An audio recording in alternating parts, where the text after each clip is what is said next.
Years ago,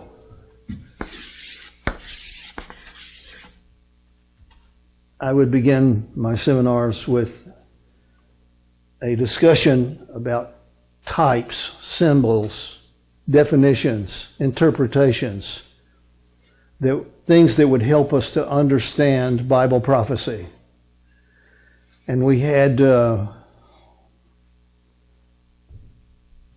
several different discussions.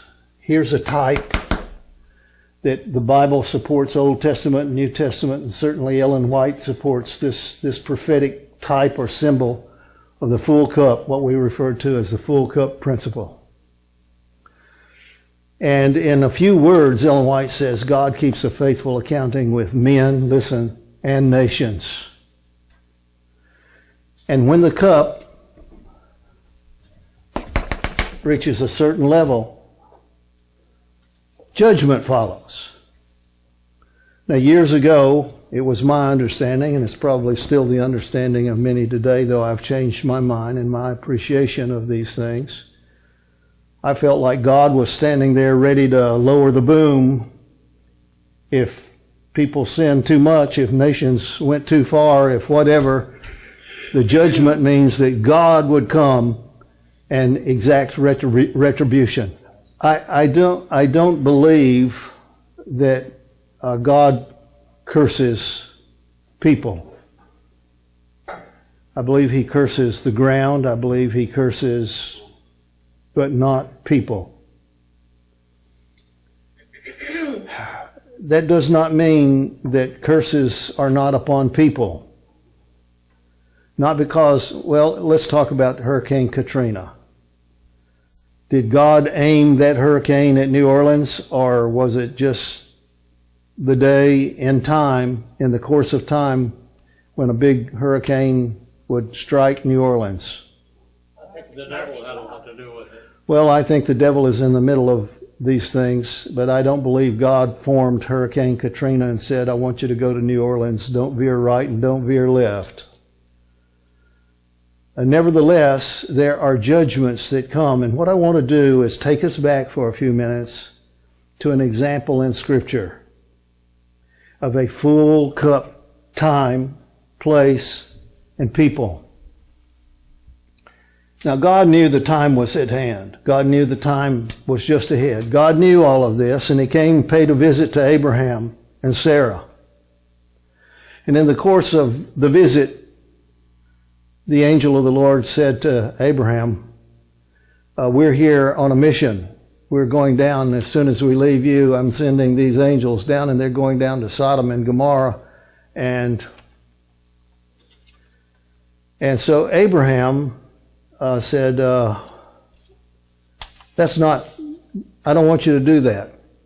Why not? Come on. Why would Abraham say, I don't want you to do that? Was he in love with Sodom and Gomorrah? He had family there.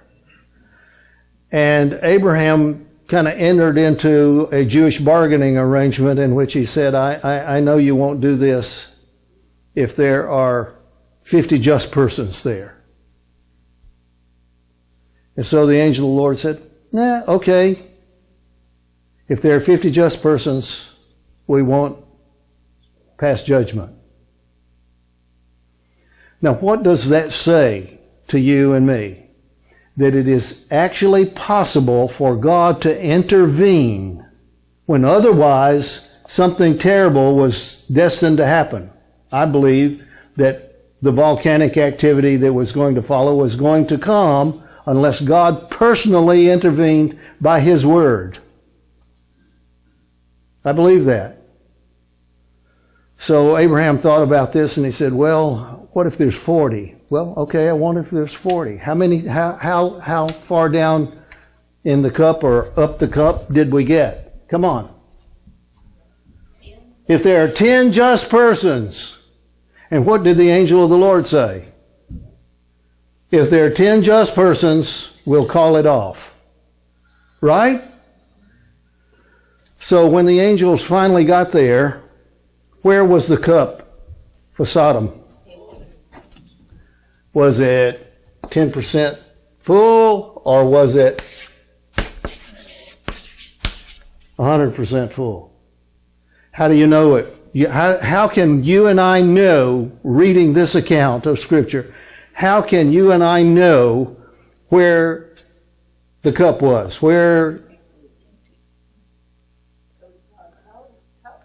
What did the angels say to Lot and his family when they got to Sodom? Get out of town. Run for it, because this place is going down and going up and going out. Now, what kind of destruction did Sodom and Gomorrah receive? How complete was the destruction of Sodom and Gomorrah? With all the modern instruments and techniques and things that we own today, we still cannot tell you exactly where Sodom and Gomorrah were on the edge of the Dead Sea. Some think it's here, some think it's down there, some think. There are 2 or 3 things we need to take note of here. Number one, in time, things can happen. In time, things will happen. In time, people either live unrighteously here and fill the cup up. How many movie stars and musicians do we have to tell you the story of? 42, Elvis. 42. And I don't recall how many drugs they found in his system in the autopsy. You understand what I'm saying? Yeah. A lot of things about Elvis I liked, but he filled up his cup. And when there was a full cup, judgments follow. Now, something we need to understand here is that God keeps a faithful accounting with men and with nations. Let's see if we can, in a nutshell, understand what that means. This is just off the net. PJ ran it for me yesterday, just before she left, put it out for me. I'm just going to share a paragraph or so with you. Bad news. In the late 1760s and early 1770s, the government of France was in a deep panic.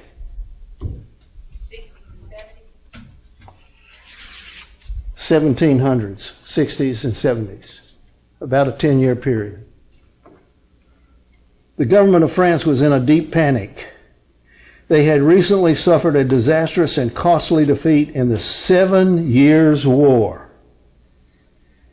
And the national budget was a complete mess. France had spent most of the previous century as the world's dominant superpower. And the government budget reflected that status. From public hospitals to shiny monuments and museums, social programs and public works projects, overseas colonies, and a huge military, France had created an enormous cost structure for itself. Eventually, the cost of maintaining the empire vastly exceeded their tax revenue. Oh, I'm so glad it's not that way in our country, aren't you? That's what we're talking about.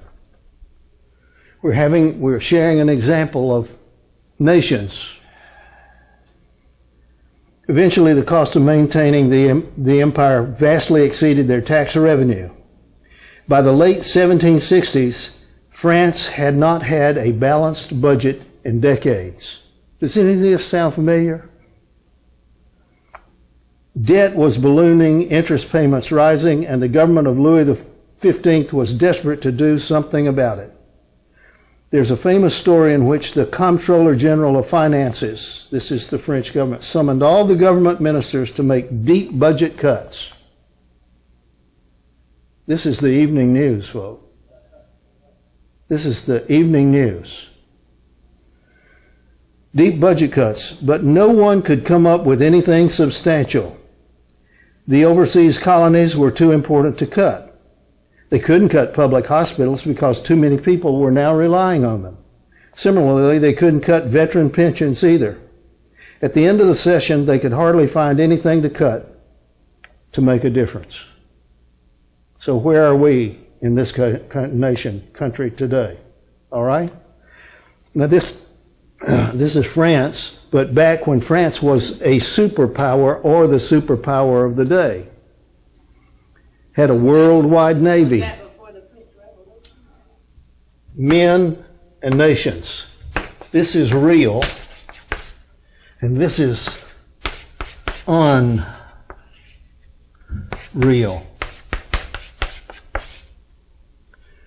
So what do we find real about Sodom and Gomorrah that stood in the way of help from heaven? Okay? Woe to them that call evil good and good. The world has gone on for several thousand years. And in every nation, every culture, every, for 5,000 plus years, marriage was between a man and a woman. No one needed a definition. Everyone knew the definition. But we have come to a time when the definition doesn't work to our suitability, and so we are going to rewrite definitions. We're going to call evil good and good evil. Does that sound like anything we've read about, talked about, know about? We have reached such a state of confusion, and I believe insanity. That's just my definition. We have reached such a state of confusion that we are now having to call state legislatures into session, okay? And vote about how we're going to build a third restroom in all of our public facilities, in all of our businesses, we've got to have a third restroom. Are more people going to the restroom than before? Tell me what the third restroom is all about. It's not a matter of male or female, or it's a matter of today I have decided that I want to be female. And if I have decided that I want to be female, I don't want, even though I'm male, born male, genitally male, if I don't want to do that, then I want you to build me a special restroom. And if you don't, I'm going to scream bloody murder, and I'm going to call a boycott on your business, and I'm going to do this and this and this and this. This is insanity. For 5,000+ years, people have known ladies, gents. But that's not good enough anymore. What are we going to do when we get past? Where are we going to go from there? I've got an idea. Let's get this into print. I think we need a fourth restroom for anyone who chooses to bring their pet. How's that? And if you don't agree, you are practicing cruelty to animals. How's that? This is the real world, right here. Is there any evidence out there? Is there any evidence that people have lost their reasoning? Any evidence? Do we have any history to suggest that when nations, people, cultures lose their sense of what's right, what's wrong, up and down, in and out, when people do this? Have you noticed? Take note. Listen, take note. Let me tell you the news before it happens.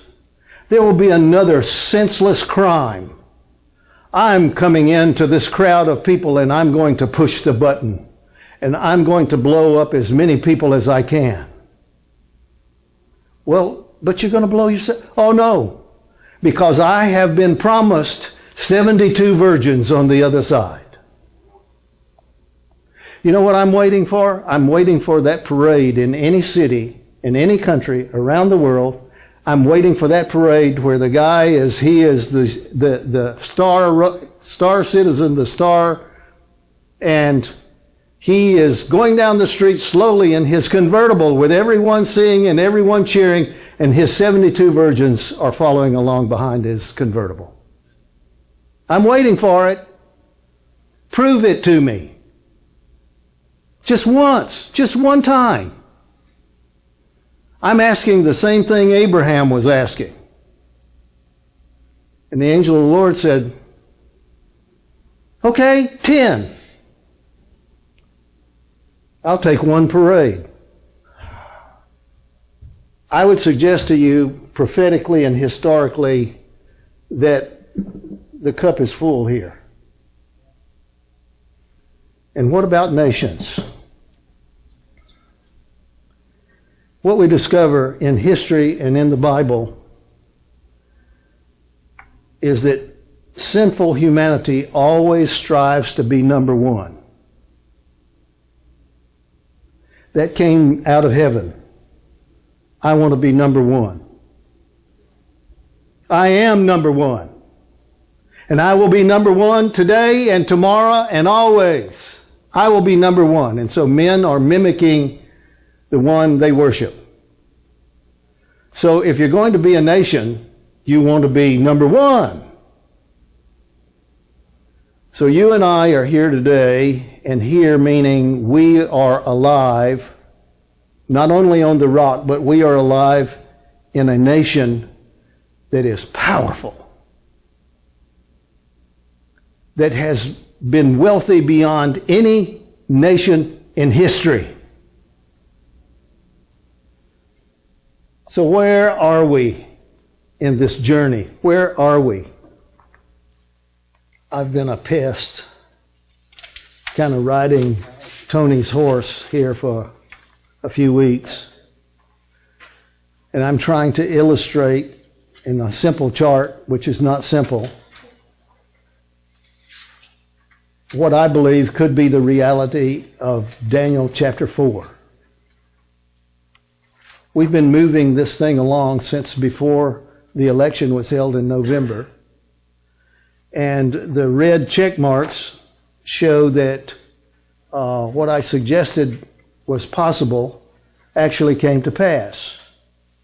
And came to pass and came to pass and came to pass. This big red check mark there is going on as we assemble here this morning. Tension is building and building seriously between the United States and Iran. Well, no. Tension is building. Why is it building? Well, it's really very simple. One president is out and there's a new sheriff on the block. And he has let it be known that we're not going to play these games anymore. The other guy gave you a few billion, actually a few $100 billion, but we're not going to play these games anymore. And I'm going to tell you, if you look at the chart, we get down here to January 20 of 2018. That's 12 months, according to Daniel chapter 4, from 12 months. I believe that sometime in December or January coming, we will go to war with Iran. Iran will go to war with us. That's just personal. It says up here, great guesses. I want you to keep this, and you can do the check marks yourself in the next few weeks, because we're going to talk about the things that may be coming. We're at the full cup again, with men and with nations. It's been 8-10 years, and we talked about Ahmadinejad. I called him Ahmadinejad, who was the president of Iran. And every time he got in front of the cameras and in front of the world press, we are going to throw Israel into the sea. We are going to burn Israel off the map. We are going to see to it that Israel is no more. Down with America. Are you listening? Now, the new sheriff in town has not taken a liking to that kind of rhetoric. And he has said publicly to the whole world, in front of the press, the whole world press, he has said, we're going to put the sanctions back on. We're going to turn the screws tighter. We're not going to take this guff from anybody, and especially Iran. Well, Iran, like North Korea, and by the way, they are friends. They are partners in crime. Like North Vietnam, Iran has said, we don't care, you don't scare us. We don't care how strong you are militarily. We don't care. And besides that, if you attack us, we're going to bankrupt you. Did you hear that? Now, what could possibly lead a little, not third world, but a little country like Iran, comparatively speaking, to say, if you attack us, we're going to bankrupt you? Iran plus allies. If you don't leave me alone, I'm going to get my big brother to beat you up. If you keep calling me names, I'm going to get my big brothers to take care of you. These are the allies of modern Iran, right here, Russia and China. Now the Russians are reasserting themselves. What's the re all about? Well, because under Reagan, the Soviet Union was weakened. Not a little bit, but very weakened. But according to the prophecies in the book of Daniel, something about the bear is on the way. And when the bear's time comes, what will be his position? What will be his attitude? What will he be posturing? Come on. I saw another beast, a second, like unto a bear, and he did what? Come on. He raised himself up on one side. You know anything about bears? You don't seem to know anything about bears. That's the fighting posture of a bear. The bear swipes. Years ago, I was in Mississippi pastoring, and it was that time of year when all the pastors are supposed to go out and do ingathering. So you're going to call on businesses, and you're going to ask for a contribution for good works. And I went for the first time in a little bank in northern Mississippi, a little small town bank. And you came into this lobby that had a 20 or 30 foot ceiling to give you the feeling of bigness. We may be small town, but we're big. And evidently the president of the bank was a great white hunter. Because in this lobby of this little small, forgive me, Hicktown bank, was a Kodiak brown bear from Alaska. And he had been preserved standing up on his hind feet. And methinketh me have read this somewhere before. I wish I had taken pictures. I don't remember. I'd have to cover the whole state of Mississippi to find that bear. I don't know. But I'll tell you what, the image is with me. This is what you need to know. That a few years ago, under the Reagan administration, we entered into some dirty doings, we meaning the United States, and we had some partners I will not name. We entered into some dirty business in which we decided to crash the economy of the Soviet Union. And so what was done secretly was to raise several hundreds of billions of dollars through unnamed and unknown. They're not unknown anymore, but allies from the West. And they secretly, quietly bought all the Russian rubles they could get. This would increase the value of the Russian ruble, and that would look good in Russia. But what they did was get billions of rubles, and then all of a sudden on a given day, they dumped them into the world markets. And that was the breaking apart of the Soviet Union, the USSR. What do you mean? We bankrupted Russia, and we were party to this crime. We were not the only ones. We had friends in the West who joined with us to buy all of these billions of rubles and then dump them in a moment of time on the world banking community. And it broke up the Soviet Union. Now let me ask you this. Did Russia disappear? No. Has Russia in time beginning to come back, rebuild, restructure, revalue? Yeah, and the answer is yes, yes, to the point that Russia's in the news day and night. And Vladimir Putin he pays no attention. I don't care who you got for your NATO. I don't care who you got with the U.S. I don't pay any attention to that. Because I've got somebody backing me up. And so there are agreements. This is in public press, but not read by folks in the U.S. because they're too busy watching whatever silliness.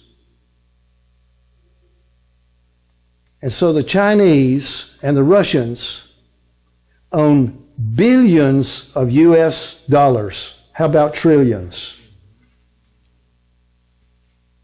And Russia has been begging the Chinese to go on and dump these U.S. treasuries and U.S. currency, dump it on the world markets. Let's get the U.S. out of here. Let's get them out. Let's take them down the drain. Could they do it? Yes, they could. Well, why haven't they done it? Because we buy all their junk. And if we are bankrupt, we can't buy any more of their junk. That's the only thing that keeps us afloat. It's Halloween costumes. Monkey business. I believe, this is personal, from December of 2017 to January of 2018, the United States is going to bankrupt. Well, that's what happened in the Depression. Yes. We're still a nation. So even if we fall or fail economically, financially, we're still going to be a great nation. But what is pictured is a lion who gets his wings pulled off and his heart pulled out. And you can read it as I have for years. He never becomes the lion again. He is never able to reassert his power and position in the world. We are headed for a financial disaster in the number one nation. If we go down, I should say when we go down, who are we taking with us? Cut down the tree. Strip it of its leaves and limbs and fruit. Now, who enjoyed the leaves and the limbs and the fruit? All the beasts of the field and all the birds of the air. Come on, come on. This is in the book, folks. This is going to happen. Now, I want to bring Ellen White into this picture for a moment. Money will soon depreciate in value very suddenly when the reality of eternal things opens to the senses of man.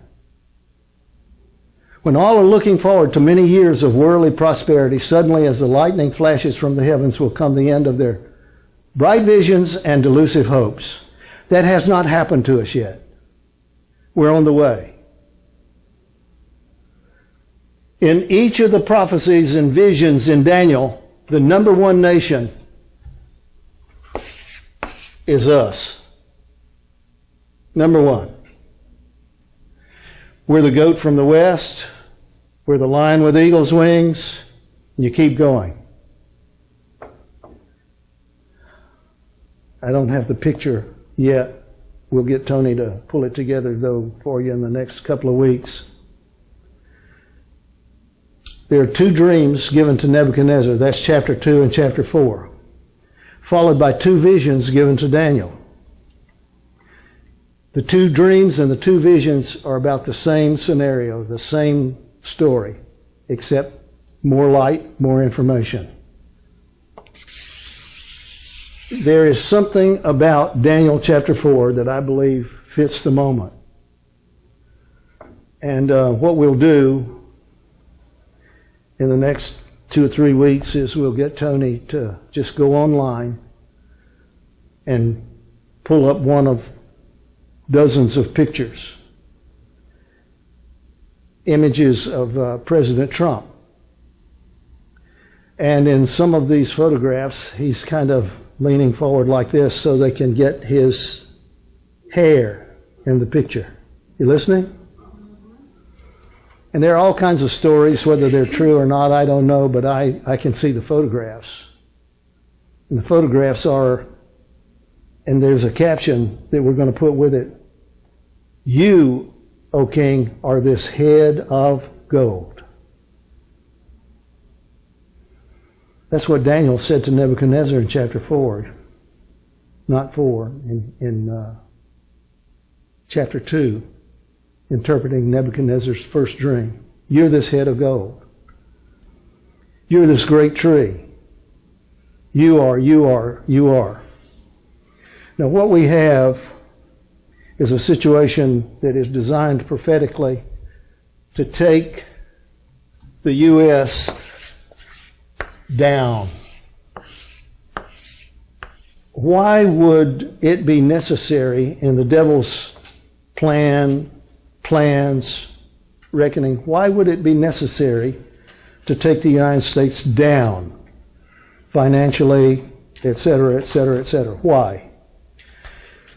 Because you can take all the countries of the world and their, quotes, missionary activities and their charitable activities, and they don't even approach what the United States has done and does to bless the world.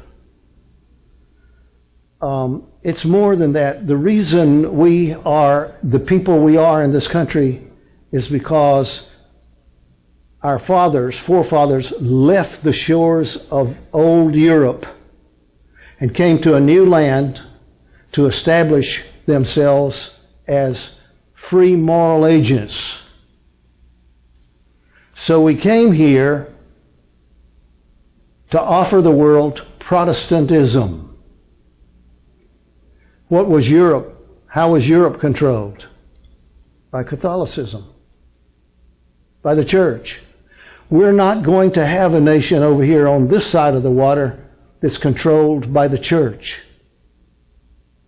It will be controlled by the people. We will respect the church, but they will not run our government. You listening? Now, when the United States goes bankrupt, when we go bankrupt, what are we going to miss? Come on. When you don't have money, what are you feeling most? Come on. Now, when we go shopping, when Judy and I go shopping, we go 3 or 4 different destinations, if time permits. Of course, we go to Walmart. We do our shopping there, but not totally. And sometimes we go to Aldi's. Have you ever heard of Aldi's? Why would we go to Aldi's? When you have Walmart, why would you go to Aldi's? Come on. Because Aldi's has an intent to compete with Walmart. And sometimes when we don't have the time or the gas to run and get this, we go to the pig. But sometimes when we have the gas and a little money, we go to Publix. Right? Where shopping is a pleasure. Yes. Yes. Now, my wife says, I want you to go to the store and I want you to get this and this and this and this. So I go to the store and I get this and this and this and this until I get home. Why did you get that? I told you. Well, I thought I was getting what you wanted. No, I want this. I don't want that. Now I've got to take it back. Or go get what I really want. I should have known better than to send you to the store in the first place. To which I say amen. Because I have to go to the store and get these items, I look to see what the price is. Here's a can of 68 cents. Ooh, okay. So I get some of those. Now, a few weeks later, and only a few, I'm back there and I get it. Well, that was 68 cents last time. It's 92 now. What happened? Has there been a famine for beans? It's now $1.28 for the same can of beans. Are you listening? If you go from 68 cents to $1.28, what is that? 40+%? 45%? And the worst is yet to come. Now, you have a Bible handy. I want you to see this. I want you to see it. It's familiar, but I want you to see it, please. We're in Matthew 24. Familiar passage, but that's the problem. Things get so familiar we don't really pay careful attention.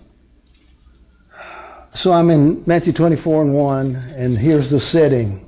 Jesus went out of the temple. His disciples came with him, and they were pointing out the great buildings of the temple. And Jesus said, pay attention to what I'm going to tell you, what I'm going to share with you. Pay attention.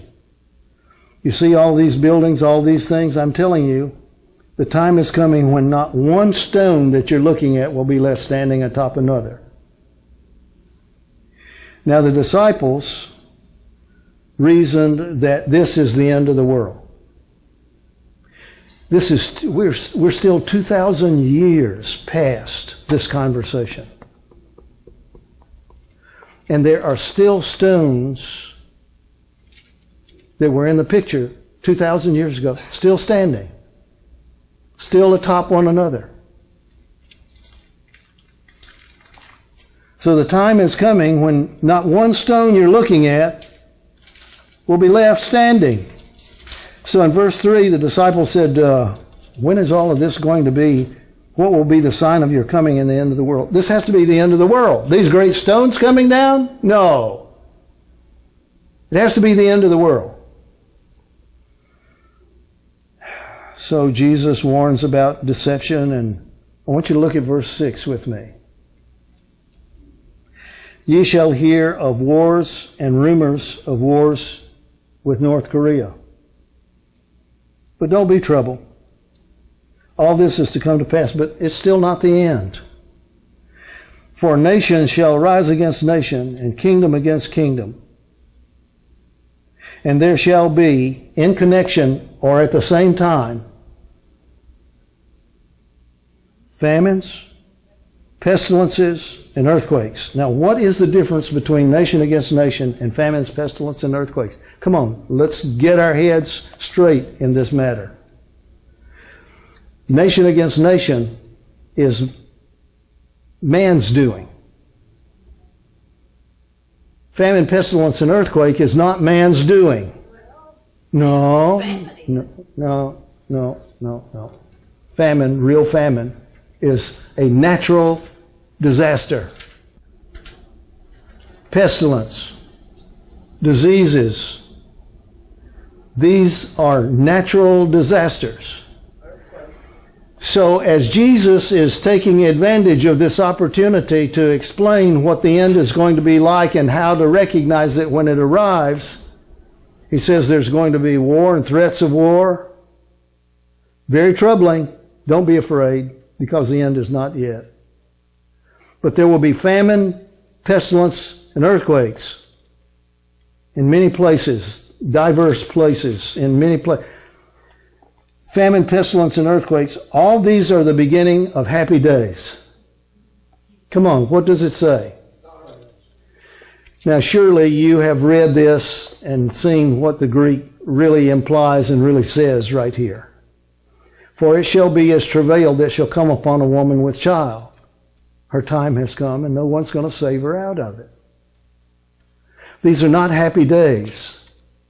These are sorrowful times, it says. All these are the beginnings. The beginnings. The beginnings. So, how do we do this? Make it simple. Something is going to occur, and it will not be a happy time. It will be a painful time.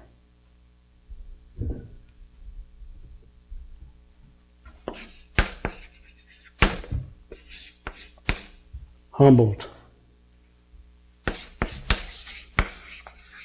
The tree. Cut down the tree. Strip it. Don't let it die entirely. Put a band around the stump. But that's all that is given in the vision. Put a band of iron and brass around it until 7 times have passed over. And when the 7 times pass over, it doesn't say, well, the tree sprouted and produces fruit all over again. No, it says, the God of heaven rules. God rules in the heavens. You're this head of gold. But after you, there will be silver, and there will be brass, and there will be iron. Down. So we have the lion, we have the tree, we have the gold head, and what's the next one? What? Chapter 8. The rough goat comes from the west, full of anger, full of fury. I told you I would do this. If you keep doing what you're doing, I told you I would come. Here I am. And in this struggle between the goat from the west and the ram, bully, who wins? Listen to what it says in the vision. And when he was strong, the number 1 king, because that's Gabriel's definition of the horn. He's the number 1 king. When he was strong, the notable horn was, now King James says broken, but what it really says in the original is it was shattered. It was scattered. Its power, which was singular, is scattered to the 4 winds. Now listen. As this number 1 power on the planet is broken, humbled, taken down, one of those 4 horns toward the 4 winds, one of those powers toward the 4 winds is the little horn. Now, is the little horn the papacy or the devil? Come on.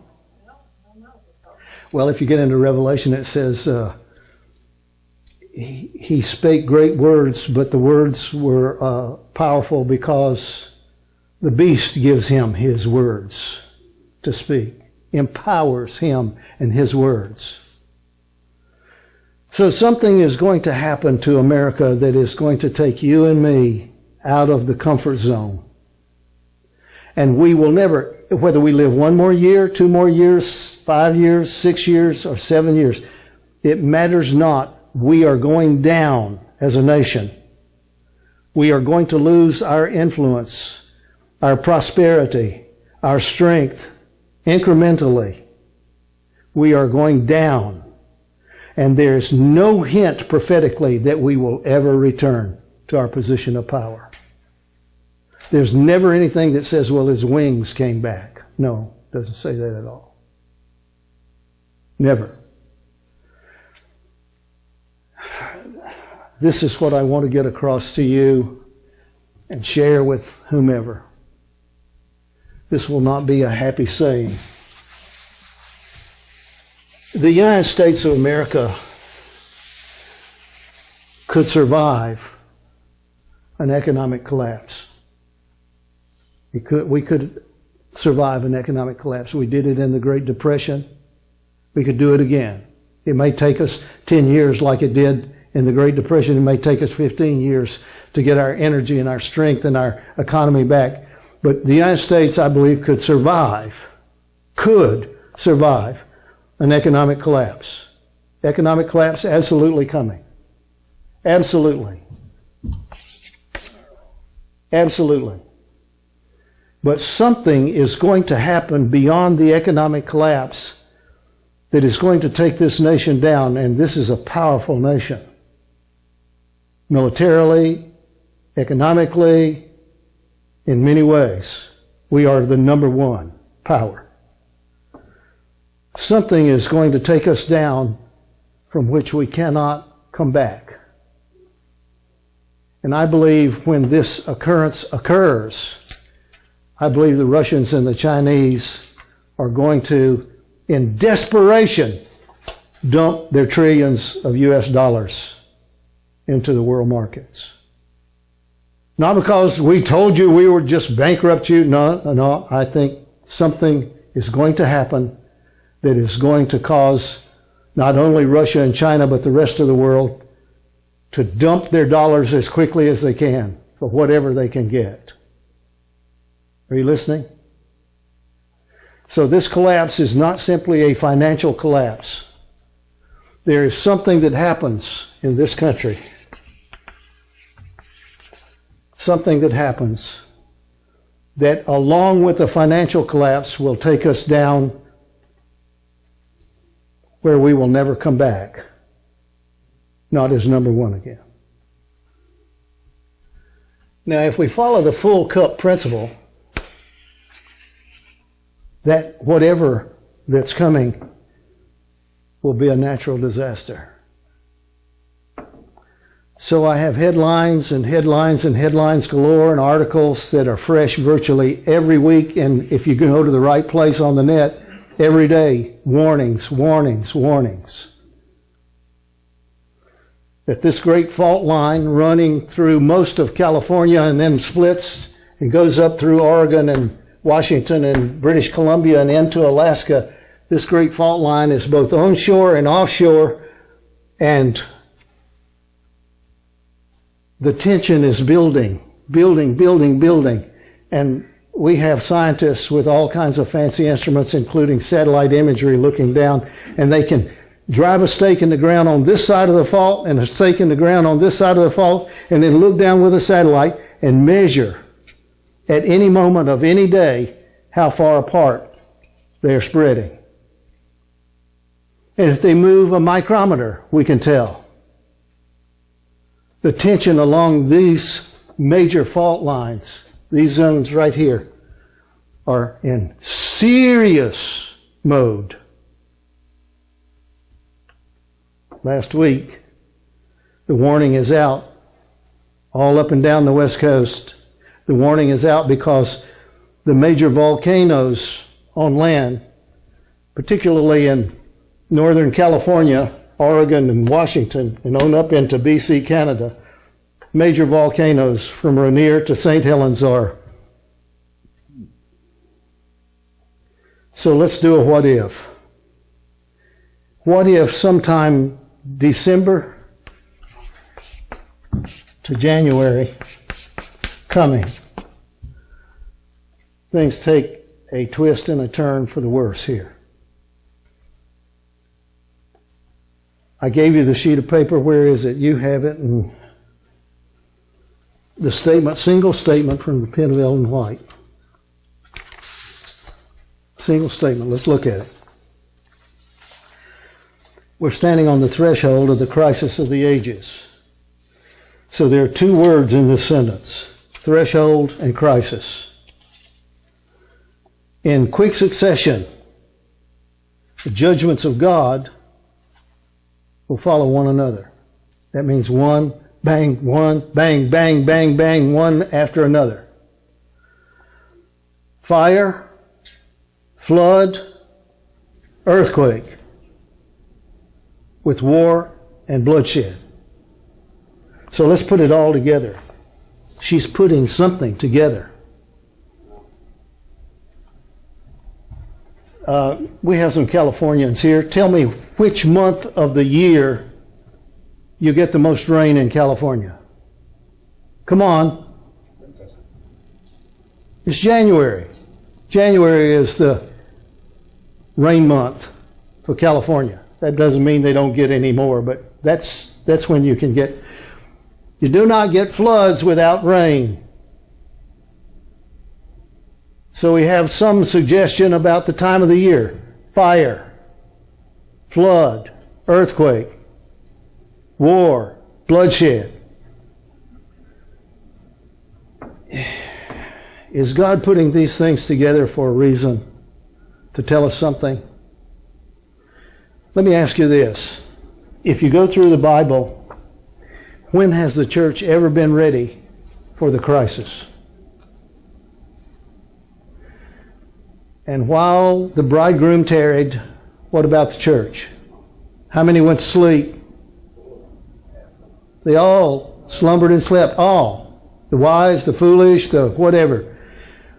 In such an hour as you think not. Now, Ellen White has done this again and again and again and again. It will come unexpectedly. It will come suddenly and without warning. It will. And I cannot say, at the personal level, I cannot say we're without warning. We have warnings in the books. We have warning in the book. We have warnings in the newspapers and in the news. But we are overcome. We are surfeited. We are so full of nonsense and ridiculousness that we can't see the storm that's about to burst on our heads. So I'm going to do this for 5 minutes and we'll do more later. If your world and mine, and I'm talking about America, if your world and mine came apart in the next 6 to 8 months, would you be ready for it? Are you satisfied in your mind that you have done everything? Because statement after statement after statement says we are not to sit idly by, comforting ourselves that the Lord will. Is there anybody here who would say that if a crisis occurs, it takes the United States of America down as a nation? Down. Would you or I be ready for it? So let's just do a what if. What if these natural disasters that Ellen White speaks of, that Jesus warns of, what if these natural disasters are here at the same time war and rumors of war, and at the same time economic collapse? If this happens along the west coast of North America, tell me what it does to the financial well-being of the United States. Well, you need to know this, that the state of California, the economy of the state of California is the 5th largest economy in the world. Not in the country, in the world. There's something else maybe you should know, that this great San Andreas Fault and its attenuating faults go through what we call the Great Valley, the valley. And in the valley, we grow lots and lots and lots of food. And we have vineyards, and we have fruit orchards, and nut orchards, and so it says, cut the tree down and scatter its fruit. There are very few places on the planet where you can take these signs, symbols, and say, this is where it applies. Very few places. If you take the state of California alone, forget Oregon, Washington, and all that follows up here. If you take the state of California alone, fifth largest economy in the world, it would bankrupt the United States in and of itself. Well, I just cannot believe God would allow something like this to come. There millions of people be affected. Maybe millions of people die. I just cannot believe God would allow it to happen. Well, you remember Sodom? What was the problem with Sodom?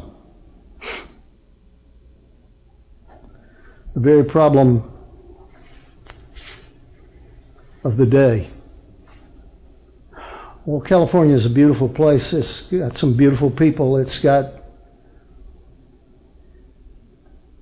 California is responsible for the filth of Sodom, and we export it to the whole world. If you were to take the movie industry away, the Hollywood away from California, you would take the state down. If you take the state down, you take the nation down. So I'm going to put this together in this way. I believe the stage is set. I don't see any prophetic element lacking in where we are. We have a man who is brave in his own right in the presidency, but he is so full of himself, he cannot see himself. And he is a perfect symbol of a nation that is so full of itself, it cannot see itself. It may be that God has spoken and said, let them get what they deserve. It's not that God is cursing us, it's just that God is not going to preserve us from what's ahead, what's coming. So I'm going to close with this simple prediction. We're about to see a change in the circulating currency. It's already happening in several nations around the world. It will happen in the next few days, weeks at the most, here in this country. Will that be a good thing? Yes, because they're going to revalue the currency. How do you do that? Well, right now an ounce of gold is worth about $1,282 to $87. You listening? If we could revalue gold, an ounce of gold or an ounce of silver, if we could make an ounce of gold worth $5,000 instead of $1,287, we would pay off all of our debts. You listening?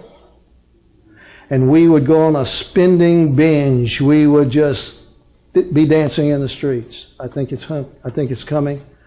I think it's very near. And I think when all are looking forward to many years of worldly prosperity, suddenly the lightning is going to flash. Now, why am I sharing this with you and me? Because I believe that this little green room and this little ministry exists because God has appointed a work to a very small, energetic, once upon a time energetic group of people who took the books for what they said. This is what God says to do. That's what we're going to do. And has it ever cost dearly? Yes, it has. We've lost friends. But we're still at it. We're still doing it. And as long as we're here, it's because God keeps us alive and breathing and working. 12 months. And it came to pass at the end of 12 months The king was walking in the palace and he said, "This is great Babylon that I have built." At that very moment, a watcher and a Holy One in heaven said, "Cut him down." Is it possible that we're 6 to 8 months away from being cut down? I think it's more than possible. Now, the reason I'm concerned about sharing something like this with you or anyone else is we have a work to do. I believe God, through a miracle, is going to provide great wealth. And if He does, He expects it to be used for His glory and His work. That's what we're here for. That's what we have been here for. And I'm praying and I'm saying, Lord, we can do nothing until you supply the means. It appears now that you're going to supply the means. Now make sure we have the Spirit to take up the work, take up the cause. Father in heaven, Adventists are a little people. We hardly count and hardly matter on the planet. And yet you have given us a vision. You have called us to do a work. And in your word you say, don't despise the day of small things, small beginnings. Lord, we're still here. We're small, but you can give us courage. You can provide the means. You can do whatever is needed and whatever is necessary so that we can go forward in faith and claim the victory. I ask you to bless this little ministry. Make a way. Make a way very soon, because time is moving on. And crisis after crisis is in front of us and in front of the world, in front of the nation. I ask you to bless us and give us sanity at a time when the world is going insane, when the nation is going insane, when even church members are losing their way. Thank you for hearing. Thank you for blessings. Thank you for answers that are real and dramatic. We want to put another check mark on the roadmap here. Bless us to this end. We ask and pray in Jesus' name. Amen.